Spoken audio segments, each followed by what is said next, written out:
যার জন্ম সুন্দর তার মৃত্যু সুন্দর, যার মৃত্যু সুন্দর তার আখিরাত সুন্দর, যার দুনিয়ার হায়াত সুন্দর তার মউতটা বড় সুন্দর। 3 নং ওয়ার্ড বাইতুল শরীফ জামে মসজিদের সম্মানিত হাজিরিনে মুসল্লিয়ে কেরাম, সর্বপ্রথম আল্লাহ তাআলার দরবারে আলিশানে লাখো কোটি শুকর ও সুজুদ।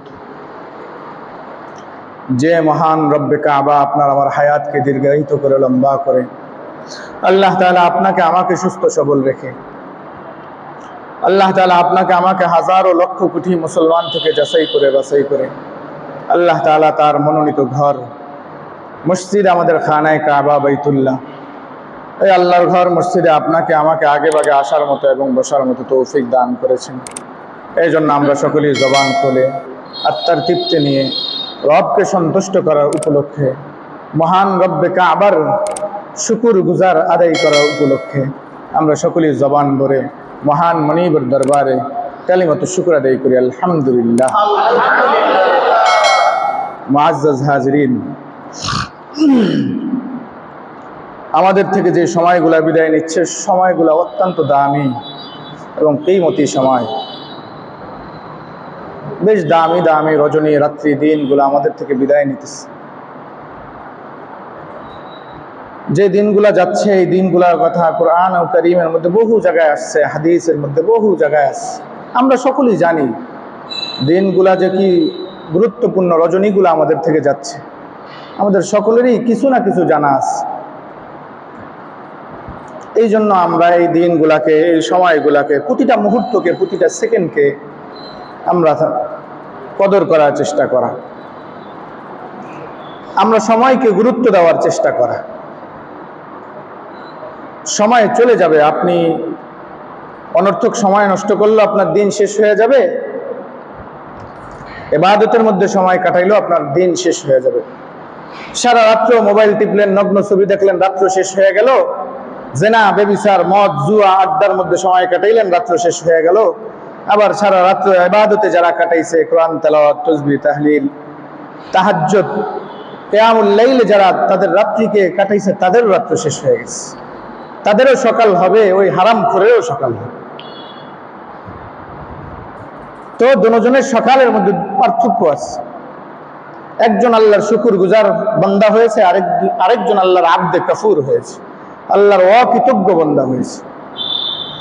দুজনেরই কি জাযা এক হবে? দুজনেরই কি প্রতিদান এক হবে?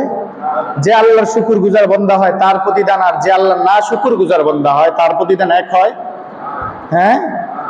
যে হারামখোর, সারা রাত্র জেনা, বেবিচার, মদ, জুয়া, আড্ডা, এগুলোর মধ্যে যে হারামখোর তার রাত্র যাপন করেছে, তার মর্যাদা আল্লাহর কাছে কেমন হবে?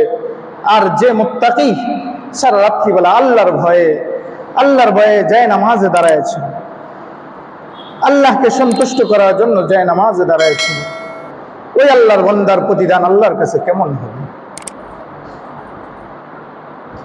আপনার আমার তো মৌতের কোনো ফিকিরই নেই। মৌত যে আপনার জন্য আমার কাছে অনিবার্য আসবেই, এটার কথা আমরা ভুলেই গিয়েছি। এত ওয়াজ নসিহত, এত দোয়া, এত কিছু, সবগুলাই হলো আখিরাতকে চিনায় দেওয়ার জন্য। ভাই, আখিরাত ভুলেই গিয়েছি। মৌতের ভয়ঙ্কর সাকরাতে মৌত যে কত ভয়ঙ্কর, এটা যে মরছে সে ছাড়া পৃথিবীর আর কেউ জানে না। মৌতটা যে কত ভয়ঙ্কর মৌত, এটা যে মারা গেছে সে ছাড়া পৃথিবীর আর দ্বিতীয় অন্য কোনো মানুষ বুঝতে পারবে না। কিন্তু মৌত তো এটা আমাদের জন্য অনিবার্য নাকি? মৌত এটা আমাদের জন্য অনিবার্য না? আমাদের সকলকে মরতেই হবে। মাশাআল্লাহ, আমরা সকলেই, আমাদের যারা আছি, জানাজার নামাজ পড়তে গেলে আল্লাহর রহমতে যদি কথা বলতে দেওয়া হয়, কিছু জানে আর না জানে বলে কুল্লু নাফসিন যায়কাতুল মউত, এই কথাটুকু সবাই বলতে জানে। এই মূর্খ জীবনও কিছু করে না, তারপরে তাকে কিছু বলতে দেন। এলাকার ব্যবসায়ী মানুষ, এলাকার নেতা মানুষ, জীবনও মাদ্রাসার বারিন্দা দিয়ে হাঁটে না, আলিফ বাতাসা, আলিফ থেকে নিয়ে পর্যন্ত জিজ্ঞেস করলে জীবনও বলতে পারবে না। কিন্তু তারে কিছু বলতে দেন, সেও বলবো কুল্লু নাফসিন যায়কাতুল মউত। আল্লাহ শুদ্ধ বলতে পারুক, অশুদ্ধ বলতে পারবে সেই কথাটা, কুল্লু নাফসিন যায়কাতুল মউত। এটা সকলেই জানি আমরা, আমাদের সকলকে মৃত্যুবরণ করতেই হবে। এটা আপনিও জানেন, আমিও জানি, ইহুদি, খ্রিস্টান, নাসারা, বৌদ্ধ, যে যে ধর্মেরই অবলম্বী হোক না কেন, সকলেই জানে আমাদের জন্য মওত এটা কি অনিবার্য, আসবেই, সন্দেহ ছাড়া।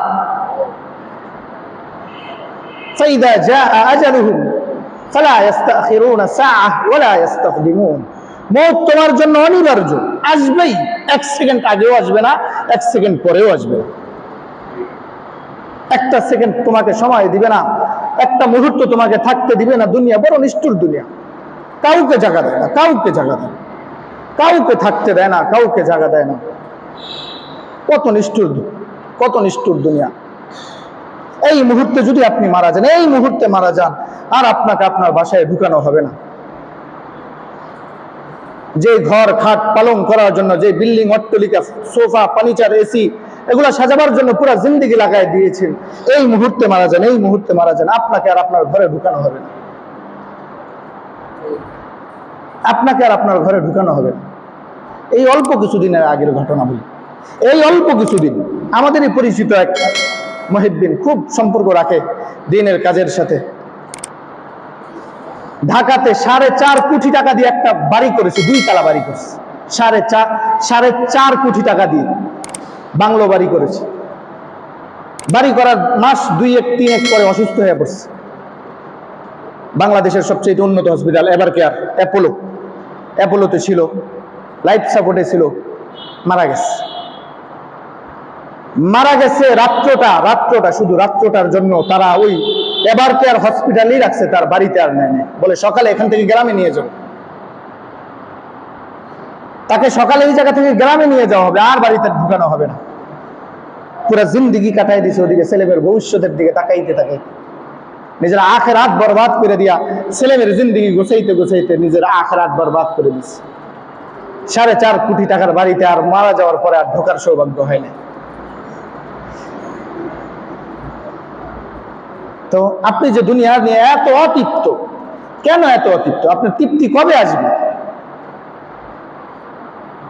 আপনার তৃপ্তিটা কবে আসবে? দুনিয়া পায় আপনার তৃপ্তিটা কবে আসবে? আমি আপনাদেরকে প্রায় সময় বলি, নাফরমান হলো ওইরকম কুকুরের মতন, নাফরমান হলো ওরকম কুকুরের মতন। ইন তাহমিল আলাইহি ইয়ালহাস আও তাতরুকহু ইয়ালহাস। আল্লাহ বলেন ইন তাহমিল আলাইহি ইয়ালহাস আও তাতরুকহু ইয়ালহাস। দেখবেন কুকুরকে আপনি ধাওয়া দিলে কুকুর জিহ্বা একটা বের করে দিয়া এমনি দৌড়ায় না?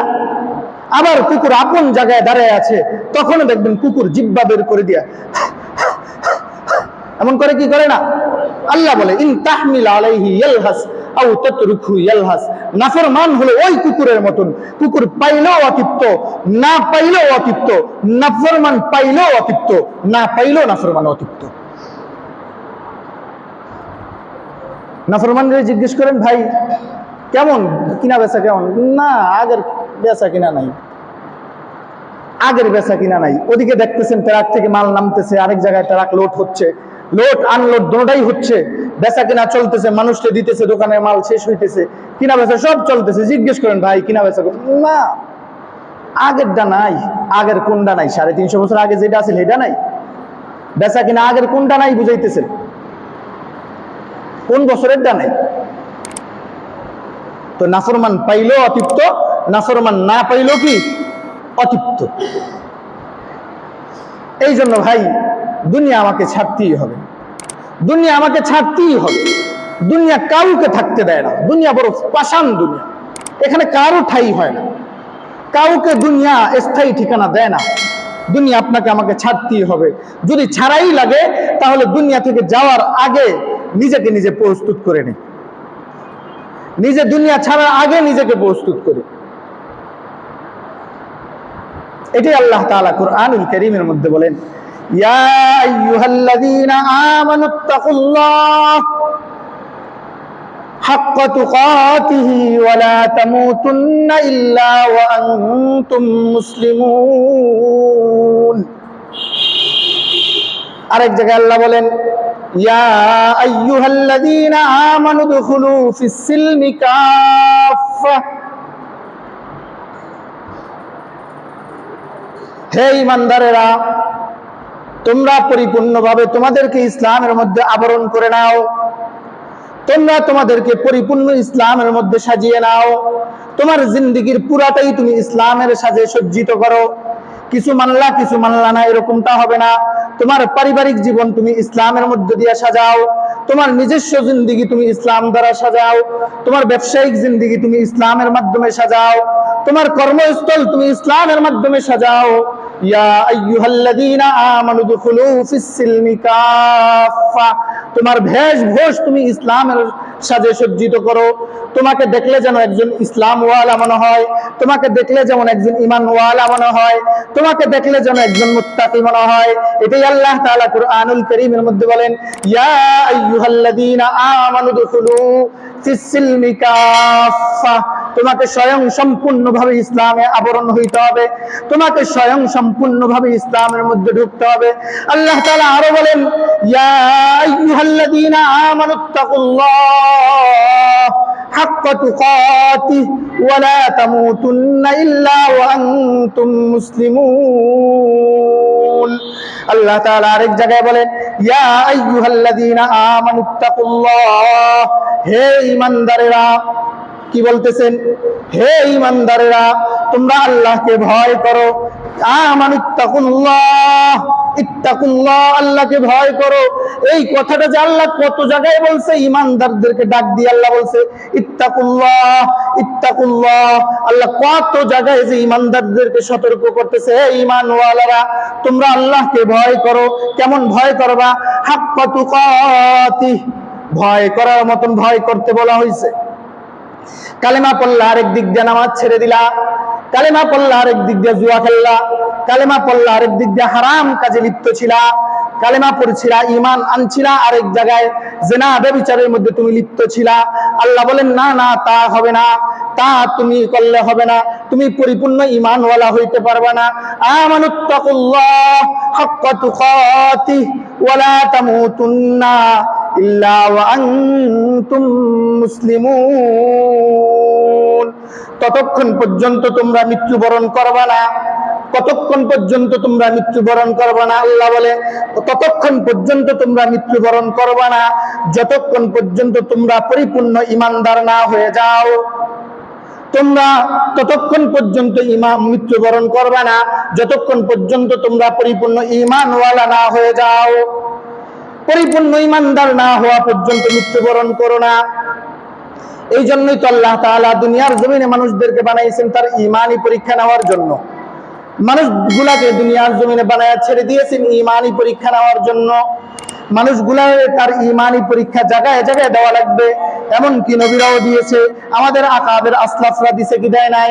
আমাদের বড়রাও দিয়েছে, আমাদের বাপ দাদারাও দিয়েছে। বাবা আদম থেকে নিয়ে এই পর্যন্ত যত মানুষ ঈমানের দাবিতে কবরে গেছে, সমস্ত মানুষ থেকে আল্লাহ তাআলা ঈমানি পরীক্ষা নিছে। আপনার থেকেও আমার থেকে নিবে। এই জন্য ঈমানের দাবিতে আপনাকে আগুনের পরীক্ষা দিতে হবে, ঈমানের দাবিতে আপনাকে শুলিতে চড়তে হবে, ঈমানের দাবিতে আপনাকে সন্তান হারা হইতে হবে, ঈমানের দাবিতে আপনাকে শহীদ হইতে হবে, ঈমানের দাবিতে আপনাকে নিজের ঘর বাড়ি ত্যাগ করতে হবে, ঈমানের দাবিতে আপনাকে যুদ্ধের রণাঙ্গনের ময়দানে ছুটে যেতে হবে। যখন জিহাদ ফি সাবিলিল্লাহ ডাক আসবে, তখন আপনাকে রণাঙ্গনে ছুটে যেতে হবে। ততক্ষণ পর্যন্ত আপনি মুত্তাকি হবেন না যতক্ষণ পর্যন্ত আল্লাহর পরিপূর্ণ দ্বীন আপনার মধ্যে না আসবে, ততক্ষণ পর্যন্ত আপনি মুত্তাকি হইতে পারবেন না। আর যদি মুত্তাকি না হয়ে কবরে যান, আর যদি মুত্তাকি না হয়ে কবরে যান, কবর আপনাকে চিনবে না, কবর আপনার শরীর দেখবে না, কবর আপনার অর্থ সম্পদ দেখবে না, কবর আপনার দেহ দেখবে না, কবর আপনার সৌন্দর্য দেখবে না। কবরের ভিতরে ঢুকলেই কবর বলবে, বান্দা তোমার আমল দেখাও। তুমি যদি তোমার আমল দেখাইতে পারো, আমি কবর তোমার সঙ্গে কোনো জুলুম করব না। আর তুমি যদি তোমার আমলকে না দেখাইতে পারো, আমি কবর তোমাকে 1 ইঞ্চিও ছাড় দিব না। এক মুহূর্তের জন্য আমি তোমাকে আরাম দিব না। প্রতিটা মুহূর্ত আমি তোমাকে আযাবের মধ্যে রাখবো। এই জন্য কবর আমল চায়। কবর কি চায়? আমল চায়। যার আমল যত সুন্দর তার কবর তত সুন্দর, যার হায়াত যত সুন্দর তার কবর তত সুন্দর, যার কবর সুন্দর তার আখিরাত সুন্দর, যার আখিরাত সুন্দর তার ফুলসিরাত সুন্দর, যার ফুলসিরাত সুন্দর তার পুরা জিন্দেগি সুন্দর, তার জন্য জান্নাত, তার জন্য জান্নাত। আর যার দুনিয়ার জিন্দেগি জন্মই অসুন্দর, যার কি জন্মই অসুন্দর। হযরত ঈসা আলাইহিস সালাতু ওয়াস সালাম বলে, এই জন্যই তো ওয়াসসালামু আলাইয়া ইয়াওমা উলিদতু ওয়া ইয়াওমা আমুতু ওয়া ইয়াওমা উবআসু হাইয়্যা। যার জন্ম সুন্দর তার মৃত্যু সুন্দর, যার মৃত্যু সুন্দর তার আখিরাত সুন্দর, যার দুনিয়ার হায়াত সুন্দর তার মউতটা বড় সুন্দর, যার হায়াত অসুন্দর তার মউত অসুন্দর, যার হায়াত যত সুন্দর তার মউত সুন্দর। ইবনে কাসিরের মধ্যে লেখেন, ইবনে